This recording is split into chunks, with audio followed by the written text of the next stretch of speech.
Welcome to Sam's kitchen. இன்னைக்கு நம்ம பண்ண போகிறது நெய் கார பொரி.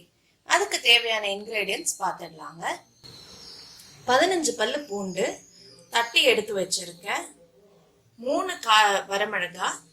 ஜஸ்ட் இது தாளிக்கிறதுக்கு மட்டும்தான். நம்ம எப்படி இருந்தாலும் மிளகாத்தூள் சேர்த்துவோம் காரத்துக்கு.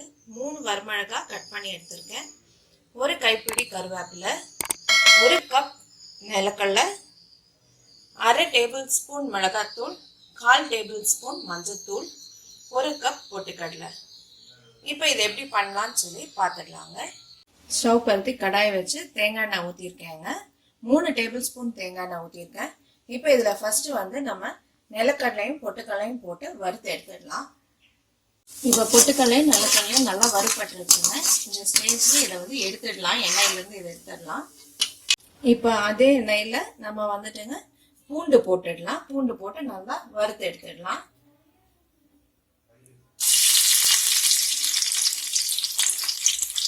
பூண்டு கூடவே நம்ம எடுத்து வச்சிருக்க கருவேப்பிலையும் வரமிளகாயும் ஆட் பண்ணிடலாங்க.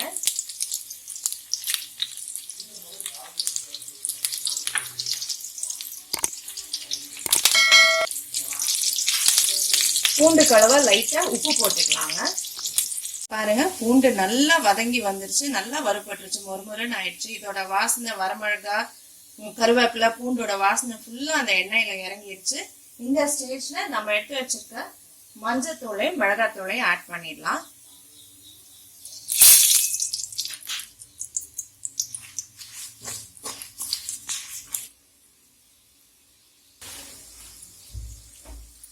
இப்ப மஞ்சத்தூள் மிளகாத்தூள் எல்லாமே நல்லா சேர்ந்து வந்துருச்சுங்க.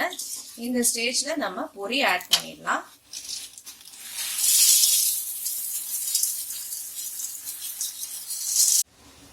இப்ப பொரிய அந்த மசாலோட நல்லா கலந்து விட்டுட்டோங்க.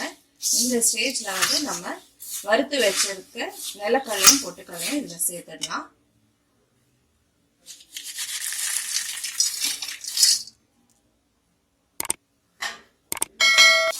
நல்லா மிக்ஸ் பண்ணி வச்சுடுங்க. பொரி நல்லா வறுபட்டு வந்துருச்சுங்க. இந்த ஸ்டேஜ்ல நம்ம நெய் ஒரு 2 ஸ்பூன் அதுல ஊத்திடலாம். இந்த ஸ்டேஜ்ல உப்பு செக் பண்ணிக்கோங்க. நான் எடுத்துக்கிறது உப்பு பொரிங்கிறதுனால கரெக்டா இருக்கு.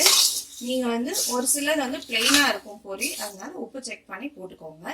இப்ப நல்லா கலந்து விட்டுடுங்க. இந்த நெய் எல்லா இடத்துலயும் ஸ்ப்ரெட் ஆகிற மாதிரி. நம்மளோட மொறு நெய் காரப்பொரி ரெடி ஆயிடுச்சுங்க. பொரியோட அந்த சவுண்ட்லேயே தெரியுங்க நல்லா மொறுன்னு ஆயிடுச்சுன்னு சொல்லிட்டு. இந்த ஸ்டேஜில் நம்ம ஸ்டவ் ஆஃப் பண்ணிடலாம். இது நல்ல ஒரு ஈவினிங் டீ காஃபிக்கான நல்ல ஸ்நாக்குங்க. இது குழந்தைங்கள்லேருந்து பெரியவங்க எல்லாத்துக்குமே ரொம்ப பிடிக்கும். இதை நீங்கள் கண்டிப்பாக உங்கள் வீட்டில் ட்ரை பண்ணி பாருங்கள். இந்த வீடியோ உங்களுக்கு பிடிச்சிருந்ததுன்னா லைக் பண்ணுங்கள், ஷேர் பண்ணுங்கள், கமெண்ட் பண்ணுங்கள். நம்ம சேனலுக்கு சப்ஸ்கிரைப் பண்ணுங்கள். மறக்காமல் பெல் பட்டனை கிளிக் பண்ணுங்கள். தேங்க்யூ. Sam's kitchen.